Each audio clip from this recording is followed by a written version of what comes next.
Right, we're finally organised. Welcome everybody in the chamber and online to the Performance Audit and Risk Committee meeting today.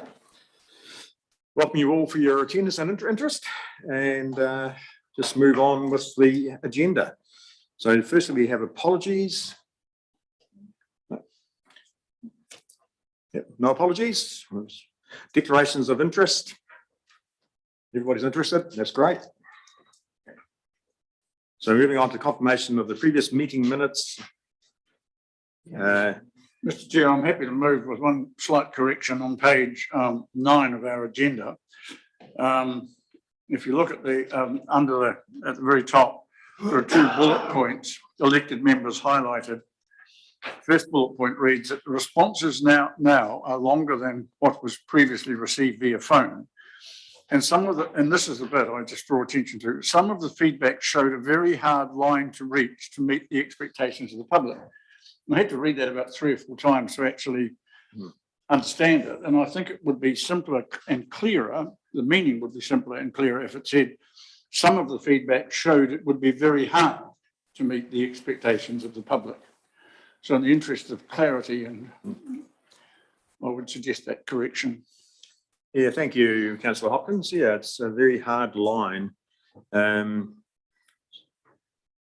or showed a very high standard. Required to meet, yeah, something like that, yes. It's the first bullet point under elected members on page 9. Page 9, yeah.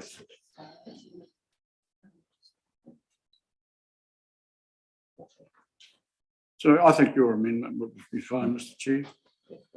So I just suggested that the wording should be showed a very high standard. Required to reach. Yeah, required to reach the expectations of the public. So with that amendment, everybody in favour? Well, sorry, moved Councillor Hopkins. Correction, yeah. Seconded Councillor Holding. All in favour, please say aye. No. Against? Declare the minutes carried. And memorandum reports, report number 4.1, which is financial report for the 3rd quarter, 2021-22 financial year. So, Mr. Hope, Mr. Wells, to add any further comments before the discussion?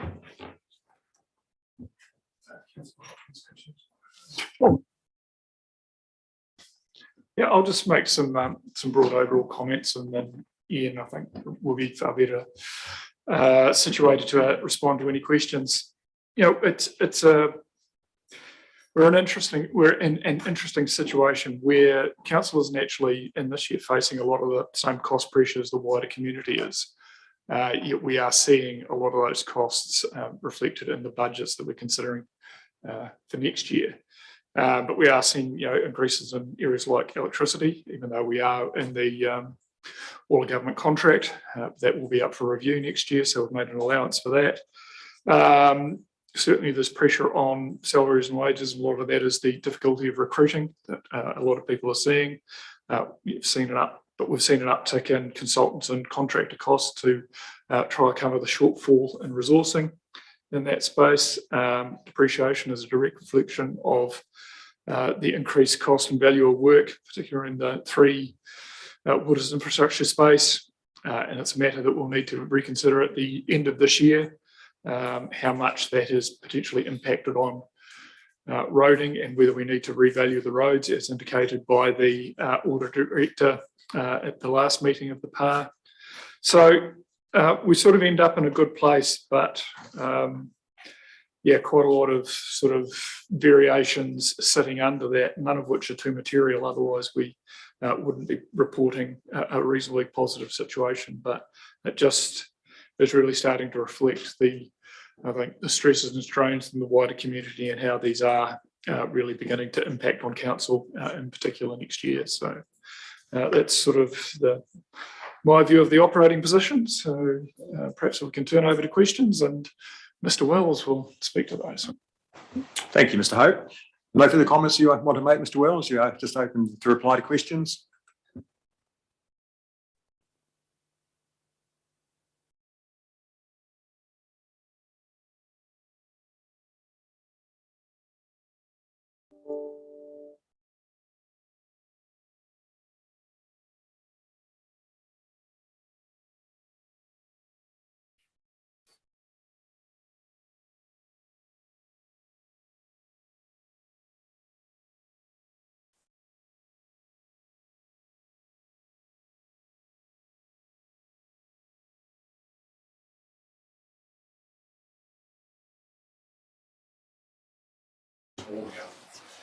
Right.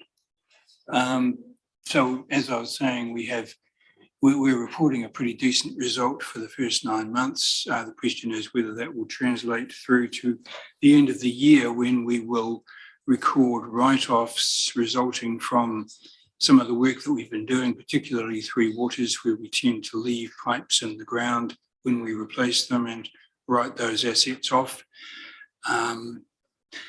And we have Mr. Walker standing by to talk to the Bancorp Treasury Report as well. So we shouldn't probably keep him waiting. So questions? Right, thank you, Mr. Wells. Yes, I was just going to say, just to welcome and note online, we'll have Mr. Simon Neal, our independent member. So welcome, Simon. And also Mr. David Walker on behalf of Bancorp. So thank you for your attendance too, David. So just looking at the report, is there any questions, any comments members have? Then the pages, I'm going through page 12, which is a summary, as Mr. Wells said, the surplus for the year is 2.2 million compared to a budget of 1.1 million for the 9 months. The refinance of or takeover of the loan from the hospital to the Observatory Village charitable group. So the council's lent a further 4.6 million to the OV group. And just a note on page 14 that the subsequent to this reporting date, there's a further lending of 5 million has been arranged from the local government funding authority, increasing the total borrowings to now 25 million plus interest. So perhaps, as Mr. Wells said, Mr. Walker, you are online. Do you want to speak to us, please, about the Bancorp report, which we have on page 25 of our agenda? Thank you. Sure. Just checking, can everybody hear me okay? Yes, we can, certainly. Okay, great. Well, just firstly, we've let Miles have a holiday, so I'm stepping in just to cover his position. Hey, look, obviously you can see from the report or even from the media that the main topic from the financial markets and from the global economies at the moment is inflation. So three major factors, obviously inflation, Ukraine and China, and the COVID situation in China. So, and obviously those three things are sort of interlinked. And the key factor there from a council point of view is what does this mean for them in terms of interest rates? The Reserve Bank has been fighting hard to, all global central banks have been fighting hard to try and reclaim its position in terms of inflation. Just as a guide, we currently have the OCR at 1.5%.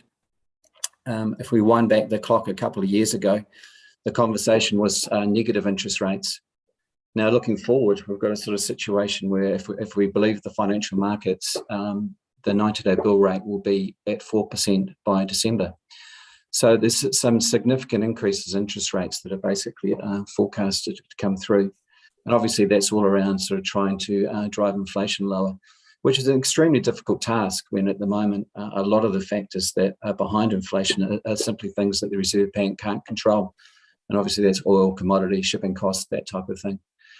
Hey, look, but from a council point of view, look, you continue to be in an extremely strong position. As of the 31st of March, your cost of funds was 1.48%. So when you put that in context with the numbers I've just been talking about, that's an outstanding result. And looking at the policy, it doesn't look like you actually need to do anything for the short to medium term. So you're in a really strong position to ride out what we hope is a relatively short-term inflationary pressures out. So that is a quick summary from me. I understand we've got time pressures, so I'll open up for questions. Yeah, thank you very much, David. And yeah, for the report and for your extra information, can I just ask perhaps one question to kick it off? Yeah. Can you advise why Bancorp advises council to take out loans either like commercial paper, floating rate notes, or floating rate bonds? Why there is a difference between those? Oh, well, they're simply different products. So commercial paper, if you like it, is for very short-term sort of funding. Fixed rate bonds are basically, just think of those as kind of fixed rate loans, as you can. And floating rate notes, it's a longer term loan where the interest rate is reset on a 90-day type basis. So they're three separate instruments that are commonly used by local authorities, and each generally has a role in terms of the treasury policy or liability management policy. All right, thank you, David. And Simon, you have a question? Yeah, I do. I'm interested. Is Simon Neal, ex of ANZ, Simon Neal? Yes, Dave Walker, ex-ANZ. Nice to see you again, Simon. You too. Hey, Dave, you made a comment that the council's in a pretty good spot, but if I look at the debt book, we've got almost a half of it, so 10.5 million, either coming off fixed rates or sitting on floating rates within the next couple of months, and we're staring down the barrel of OCR trebling from where it was at the start of the year. Are we really in a good position? Yeah, well, Simon, again, just looking at that treasury policy, I'm not sure if you can see it on page 6. Yep. That looks, you can be at treasury policy minimums for quite some period of time. And when you look at, okay, even if you accept that argument, if you look at the current pricing of fixed rate notes from the OGFA, you're looking for 5-year money around about the 4.8%. Mm-hmm. So that's the sort of situation. I think the best case, and I think Bancorp's view is that as much as we can have a view, our central view at the moment is we think the Reserve Bank has got this wrong, and we think that too much is actually priced into the market. And Simon, as you know, the markets can get it wrong quite frequently. Yeah. So whilst we all agree that almost half the debt book is effectively vulnerable to these increased rates, potentially as much as a threefold increase in the interest rate costs for half the debt book, Bancorp's recommendation is that the market's overcooked it and that we should remain at low levels where possible until it corrects. Can I first ask a question? Was that the train in the background? Yes. Not the steampunk train, was it? No. Basically, that's pretty much it, Simon. When you look at I'm not quite sure, and I'll be interested in all your views actually on this. When you look at the outlook, you've got consumer confidence at lows. You have to go back sort of 10, 12 years. You've got business confidence really struggling now as well. And one of the tailwinds that the economy had last year, which was basically a strong share market and a very, very strong housing market, that seems to have turned as well. So we just think the Reserve Bank's in a really tough spot. And maybe, Simon, I'd be interested in your comments on Adrian Orr in terms of that as well, that I think he recognises that, even though you're talking about inflation about 6.9%, there's only so much they can do. And do they really want to drive New Zealand into a recession to control inflation, which is arguably uncontrollable from a Reserve Bank point of view? Mm. So we tend to think the economy, all the anecdotes we're hearing right across our customer base, and particularly from a housing perspective, is this is probably going to get worse quite quickly. And so we're just hoping that some of those sort of demand side pressures, that will be enough to keep the Reserve Bank happy, and hopefully will be enough, more importantly, to turn the market around as well. Yeah, I agree, but I think the tricky thing for the council, and Paul and Ian, you kind of mentioned it before, we're sitting here and we're subject to a whole lot of inflationary pressures as well, right? Because the reason that we haven't spent as much as we could have spent is because one, some of the contracts are just ridiculously expensive, and two, we can't get people we can't get bums on seats to do the work. So we're sort of seeing that kind of problem, flexing all round. Yeah, actually, I probably shouldn't broaden this conversation, but it'd be fascinating to think, that original, that 185 billion they're talking about for Three Waters. Be interested to know what that figure would be now in terms of the future capex. And look, I agree your points. Right across the board, we're seeing sort of projects where councils are trying to get projects done, and there's just no resource to get sort of stuff done. So it'll be very interesting to see what that means for debt forecasts going forward, and obviously the huge quandary of Three Waters as well. Thank you to you two bankers having a bankers conversation, but very interesting to us as well. So, yeah, now anybody else, any questions of the Councillor Hopkins? Yeah.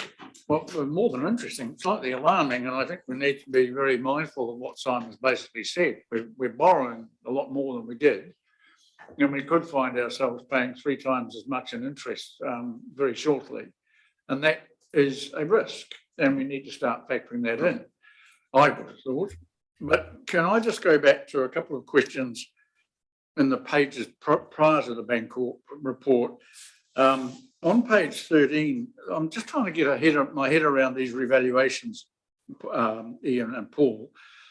Who did, so essentially somebody's told us we've got $100 million more of Three Water assets than we thought, and nearly $7 million worth of more of property parks and Oamaru Airport.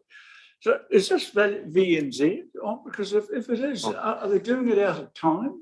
Can we perhaps just at the present time, Jim, thanks for your question. We're dealing with Bancorp at the present time. Can we just perhaps concentrate on questions for David Walker from Bancorp, and then we'll move on to other matters perhaps after that. Look, sorry, that's fine. Yeah. I thought you were taking the whole question, but I don't have a question other than to simply say I think we should hear what Simon's saying, that we are exposed to a risk. There's nothing, you know, that's he's flagging something we need to be aware of. I think we all know that already, indeed. But yeah, Richard, and then Ian. Just going to say that although we face an era of rapidly increasing interest rates for our borrowings, conversely, most of our loans to external parties are based around those very low interests that we're paying. So there is a degree of recovery, regardless of that, even though some of that lags in terms of timing. Yeah. Okay. Yeah, Richard, did you have something to wish to say? No. Well, perhaps David, I'm just perhaps ask one question in particular on the schedule of present debts. There's a floating rate note, maturity 15 April 26. Currently, is it? Where are we? 1.59%, yield 2.23, and a similar fixed rate bond is 4.93, 4.08. Can you just perhaps explain those to me, please? For me, I understand what the figure in black and the figure in red is. Sorry, are you talking about page? Oh, okay. You're talking page 4 of your report. Okay, sorry. The April 26, is that right? Yeah, there's one, a floating rate note, 15 April 26, and a fixed rate bond, 15 April 27.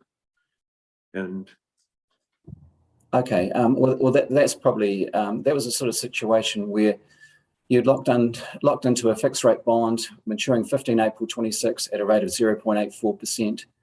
If you were to lock into that rate now until April 26, that rate will be 4.05%.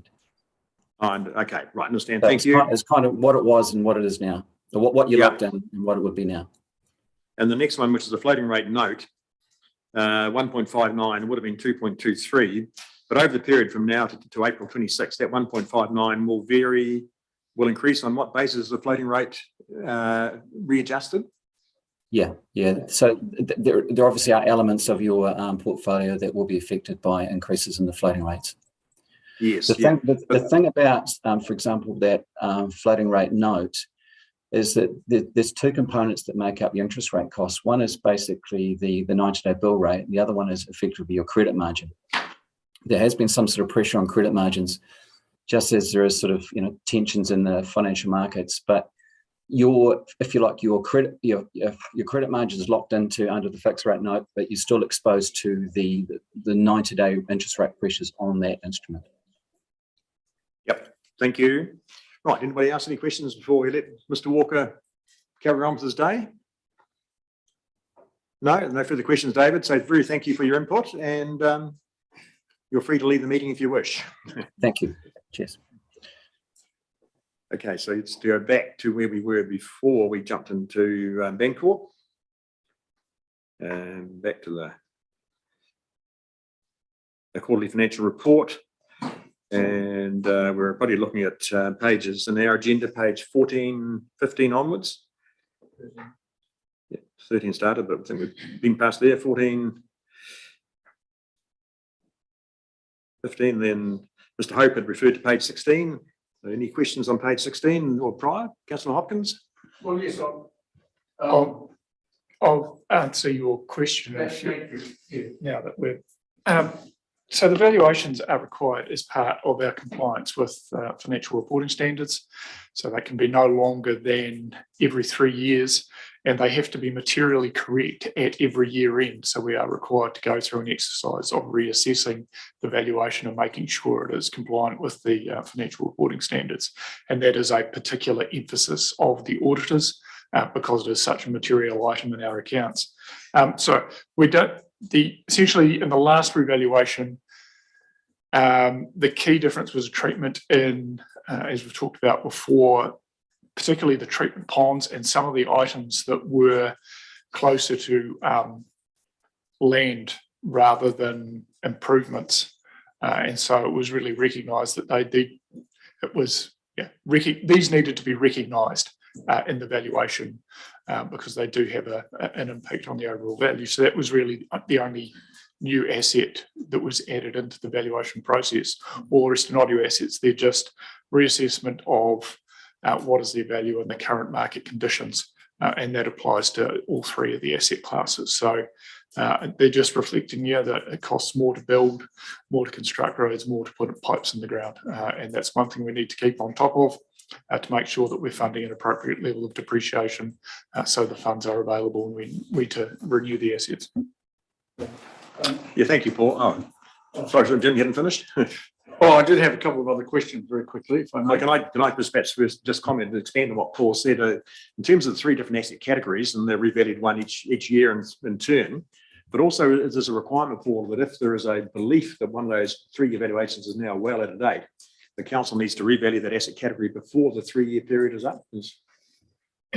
That's correct. So it's a very high requirement on staff to do that. So, Mr. Wells, you wish to comment on that point? It's really about the next point. Councillor Hopkins raised the issue of the property revaluation.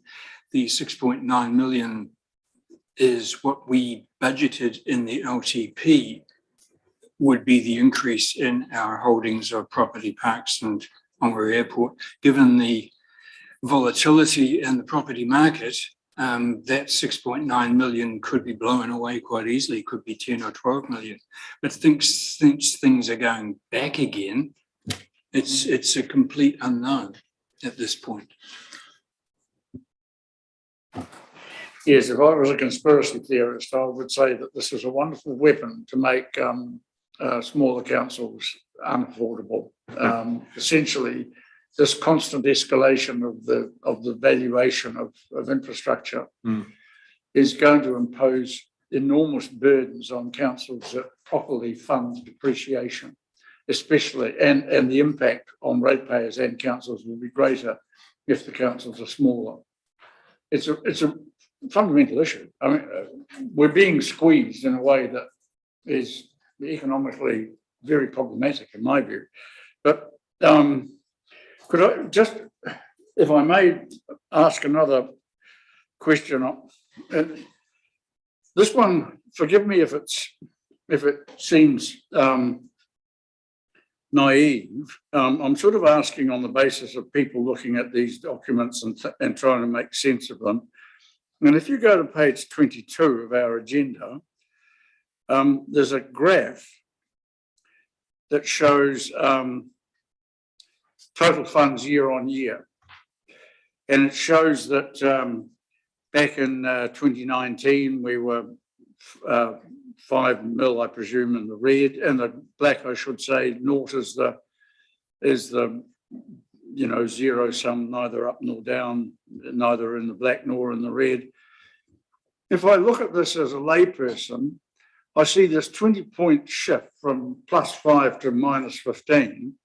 And it looks to me as though we're going backwards all the time and just basically, again, pricing ourselves out of the market and getting deeper and deeper in debt. Is Is that what that graph means, or am I being unduly pessimistic? Well, what it means, Councillor Hopkins, is the council's has gone from being a depositor to being a borrower. But I'll perhaps ask Mr. Hope if he wants to expand further on that. Well, I think, yeah, but not only are we getting to be a borrower, but we're borrowing more and more. What this shows is that over this 4-year period, we've moved from being a 5 mil positive to 15 mil negative, and we're going further down.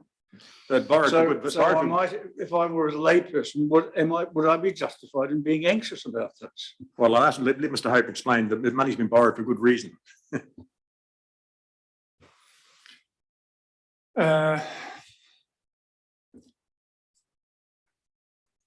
you shouldn't. Well, I think we should make it clearer. And probably what is the piece that is missing from this graph, and that we may need to look at the way we present it going forward, is this is not offset by essentially our investments that we have essentially borrowed to fund some of those. That would significantly move the cash position upwards. So it was clear, well, what is the net borrowing? And then we've always indicated through the long-term plans that our borrowing would increase as we got more into the Three Waters renewal and development space.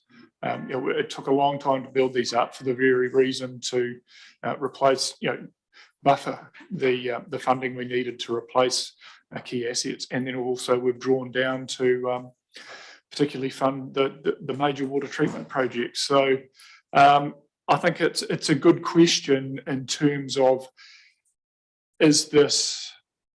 are these charts now presenting a good position of council? And I think we probably the answer is not really, and that we should think about how we present them to make it clearer almost what we've used the funds for rather than when we've drawn them down. It was very much a cash flow graph in the past, whereas I think now it needs to be a bit more nuanced about what we've drawn down and for what purpose. Thanks, Paul. Thank you, Mr. Hope. And just to note, Councillor Hopkins, page 21, the actual showing the borrowing costs. We've borrowed a lot more money, but the borrowing cost hasn't changed. So, Simon, yeah, look, I really wanted to echo that point that Paul, you just made. I was going to suggest that I think that we need to change the graphs to show what the lending is as well, because it doesn't truly reflect the position, and people like Councillor Hopkins are quite right in sort of looking at it and being slightly taken aback by it. But the other piece that I would really like to understand, and I don't know whether we get Bancorp to help us with this, is going back to Mr. Wells' comment about how if our borrowing costs go up, then our lending costs tend to go up as well. I really, really think we need to have clarity around the mismatch book, because that has been the risk and the downfall of many an organisation that I've been involved with previously, and I'd like to understand the sensitivity of that more. Right, thank you, Simon. I'm sure Mr. Wells and Mr. Hope will take that on board. And so, does everybody know what I mean by the mismatch book? Yep. What do you want to explain it further, just to clarify? I just wanted to make sure that everybody understood what the risk was that I was raising. Yep. Between the cost of borrowing and the cost of lending, no. The timing. No. The mismatch book is the timing difference between the cost of borrowing and the cost of lending. If we don't have the ability to reset the loans that we have out with our counterparties at the same or a very close time to the period where our borrowings are reset, you create a mismatch. And if the market shifts, you can get caught in that. Yeah. Mr. Wells wishes to comment. Simon, say yeah. Yeah, just to clarify that, and that's what I indicated before, that there is a lag. At the 31st of May each year, we reset the interest rates for our largest loans.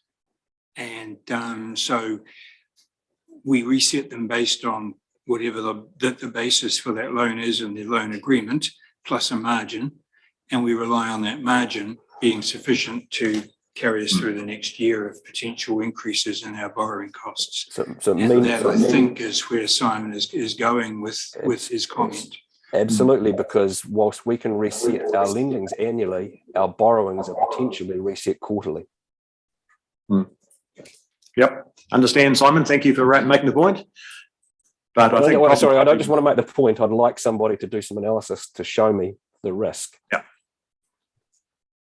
Yeah, well, I guess to make the analysis would depend on the interest rates taken into the future to know whether how much of a mismatch there is. It's probably pretty hard to actually. Not at all. That's exactly what we pay people like Bancorp to do. Yeah, Mr. Hope, any comment? No, I think said it's a question. We'll do that work either in conjunction with Bancorp to highlight any potential exposure council does have, because we've still got a reasonable amount to them. So just working, sort of quantifying that a bit and reflecting that back to Bancorp to make sure that we're actually the policy is appropriate and that we are highlighting any potential risks both to Bancorp so they can reflect it back into their advice to officers and to the committee. Thank you. Right, thank you, Mr. Hope. So back to the report. Time is marching on. So page 16 is the quarterly financial report, statement of comprehensive revenue and expense. 17, again, just the surplus for the period, 2.183. Statement of financial position on page 18 of our reports. Stop me if you get any questions. So on to the Treasury Report on page 19, showing where what money council has at the present time, and as Councillor Hopkins raised, it's currently total cash resources 2.8 million compared to a budget of 14.8. But that's all planned. It's not an adverse event. It was planned to, the budget, things have changed since the budget was set. And Treasury Report, page 20, showing the borrowing from Bancorp at the time, and noting there's been a further 5 million borrowed since the 31st of March. Right, moving on, Treasury Report, I referred to earlier the borrowing cost. So even though there's a lot more money borrowed, the actual borrowing cost has not moved very much at all due to the lower rates of interest from LGFA compared to what was borrowed from BNZ in the past. Mr. Wells. Sorry, just commenting on that. In fact, it has moved. The 22 year to date is 177. The 22 budget is for the full year at 182. So we will exceed the budget by year end. Yes, we certainly will, Mr. Wells, but not by, when you look back at 2021 actual, 169 for a lot less money borrowed. So it's, yes, we will exceed the budget, but given the amount of extra borrowing, not by a huge amount. Then the graphs were already referred to, funds and funds year on year, where the money is coming and going from on page 23, pretty standard trend. In page 24, the investments. Mr. Chair, I do have a question on 24. I note that with the Oamaru Whitestone Civic Trust, they're paying interest is charged and paid quarterly. We have provided a matching grant that essentially has meant they haven't paid interest, but because we paid it on their behalf. But I note here that the further repayments of 13,500 are expected in June. So our matching trust, we're not meeting that anymore. Is that correct? And are they now going to pay 13,500 next month? Mr. Wells. So the arrangement with the matching grant finished at the very start of this year. I believe the first quarter we may have subsidised a part of the interest payment, and they have, after a year's grace due to COVID, they have started making principal repayments. So they are now funding both interest and principal on those loans. Thank you, Mr. Wells. So moving on to the Bancorp Report. I think we've been through Bancorp Report. No further questions on anybody on that? Okay, shooting through Bancorp Report, and then we're on to internal loan balances and significant new loans taken out. No queries, no. Summary of special funds and reserves. So there's movement there, but nothing that I could see was material or surprising. And that's the end of the, recommendation. So moved Councillor Hopkins, seconded Councillor Holding. All in favour, please say aye. Against, declare that carried. Now, number 4.2, which is a strategic risk update, and just to note that Simon Neal is the Associate Chair of Risk. So feel free to put in any comments you wish, please, Simon, on this discussion. So first of all, referring to Mr. Hope or Mr. Maher.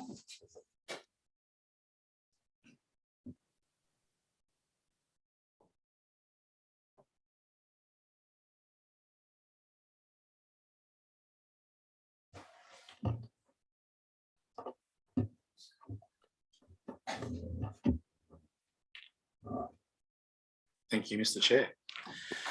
I've really got 3 points I'd like to share with the committee.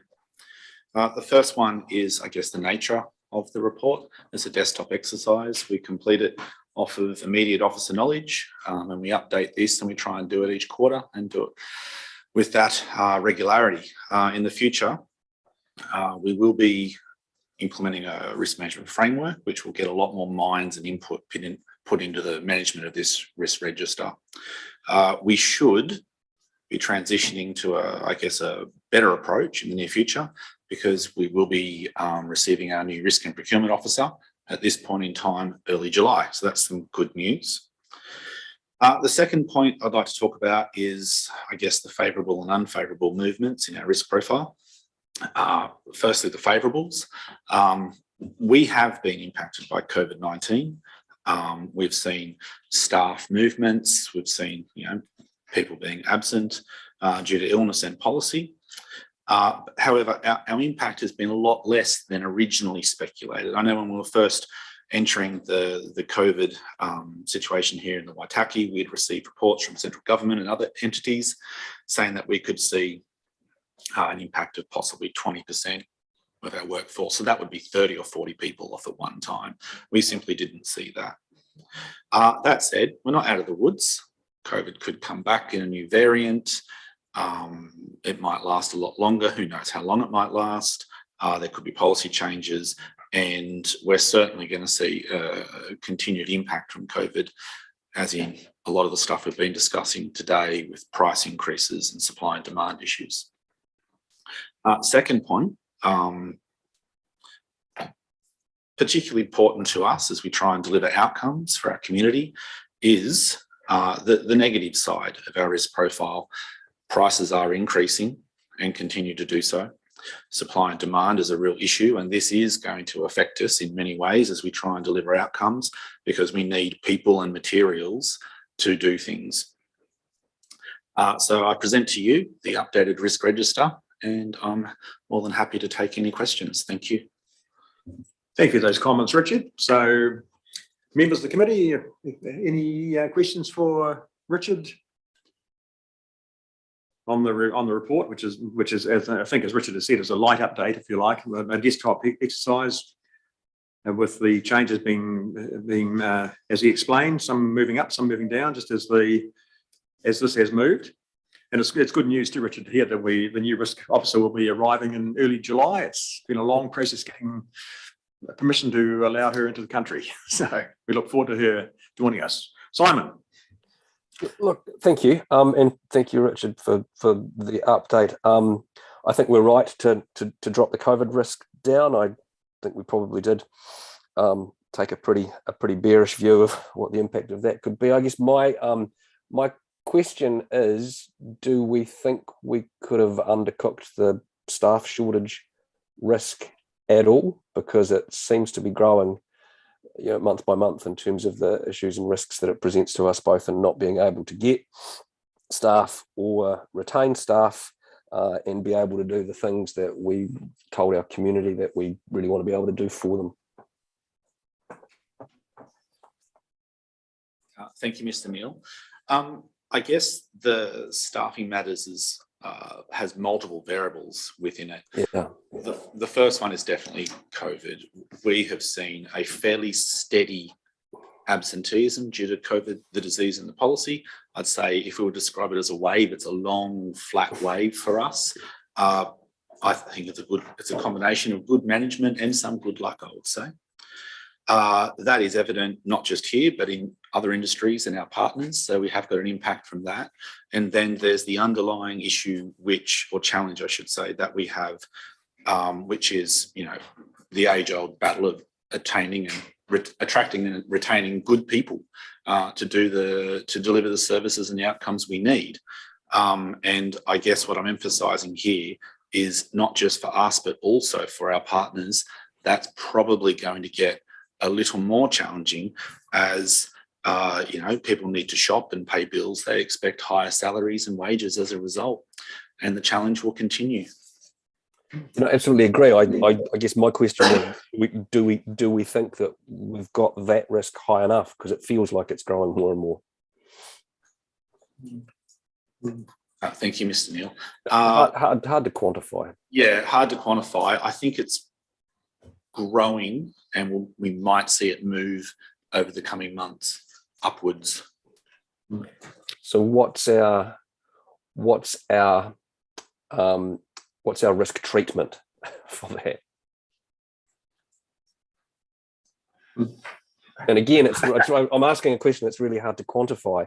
But if somebody came in and said, "Oh, you guys have identified a pretty significant risk here, and you're saying that it's going to be growing over the next few months," if I was an independent auditor, I'd be going, "What are you doing about it?" Mm-hmm. Yeah.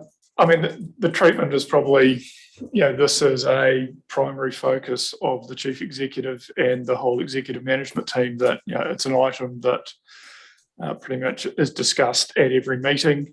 We review, we have a fortnightly review of all the vacancies, of all the recruitment that is going on, and a report of the treatment of the successful and unsuccessful recruitments, and we're certainly aware of a number of unsuccessfuls. And looking at organisational structure, looking at the vacancies come up and whether the roles are appropriate, and probably the next big exercise is remuneration. And having a significant look at that and whether it's appropriate across all the roles, in particular some roles that are proving hard to recruit. Probably the other measure we're taking is engaging with some external recruiting resource earlier on in the process than our habit has been in the past. Just recognising that the market is tight, and so that with some roles we really do need to engage with these people as early on in the process to give us as good a chance to succeed. We are still managing to fill pretty much all the roles we're after. It's just taking longer.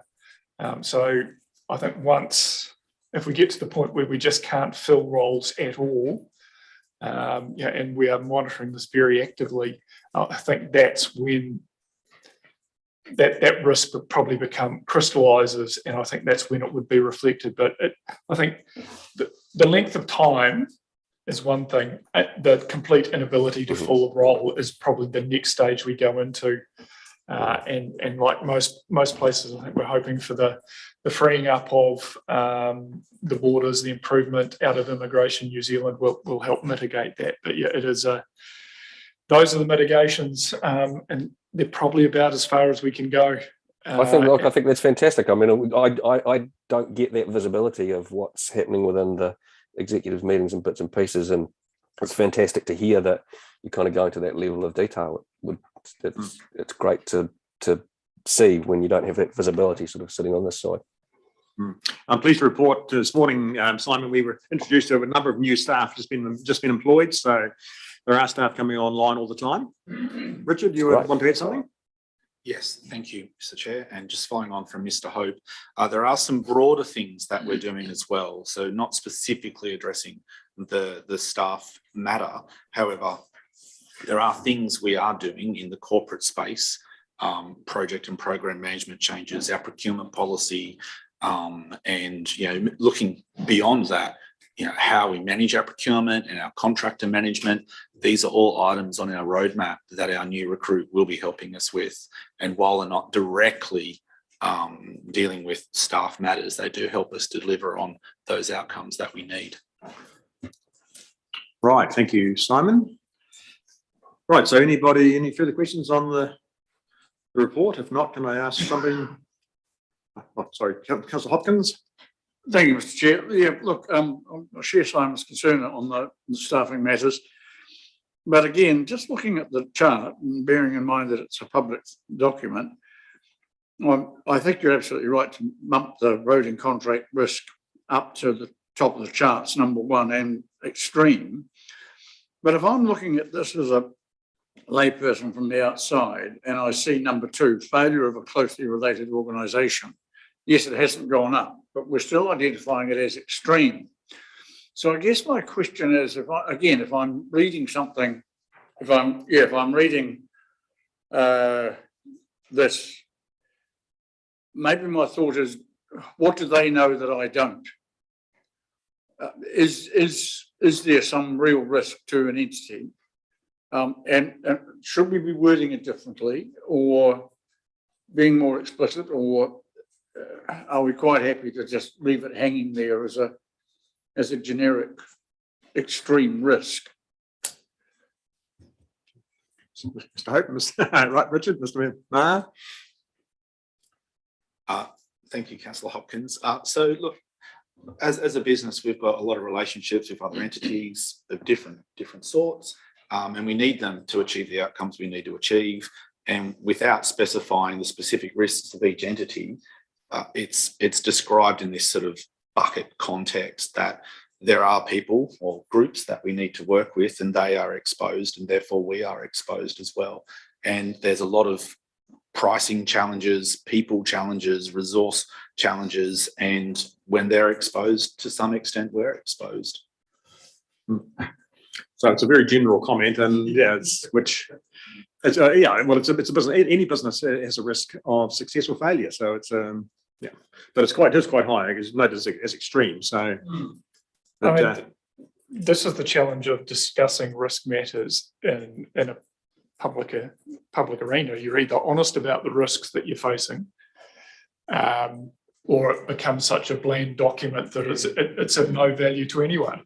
I think if someone takes the interest to work through the risk register and read it,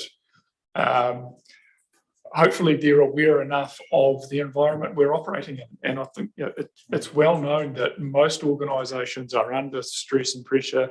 We've just talked about a particular issue that we're facing. To say that a lot of the organisations we have close relationship with are not facing at least that same level of pressure, I think would be naive. And someone that reads lots of could draw some appropriate conclusions that would probably rather not discuss just at the moment, but I think council is taking other measures. Let's be honest, some of the CCOs are under pressure. That's why we're looking at matters like the letter of expectation, which we've done in public. Why they're appearing far more frequently in council agendas and in disclosure of items. Through the Mayor's report and the Chief Executive's report in terms of the levels of meeting with these organisations. So council is being proactive about, yes, there's a risk, but we're also doing a significant number of, taking a significant number of mitigations to try and address that risk. But we can't be naive about these things. If we're going to have an honest discussion, then we need to be real about these assessments. Yep, thank you, Mr. Hope. So now, anybody with the discussions that wish to move the recommendation? Yep, Councillor Hopkins, Councillor Kingham. All in favour, please say aye. Against, declare that carried. So that finishes finishes the public part of the meeting. So I'd like to first resolution to exclude the public. Mayor Kircher, seconded Councillor Holding. All in favour, please say aye. Against, declare that carried. So thank you, anybody watching online, thank you for your attendance, and we'll have a short break while we move over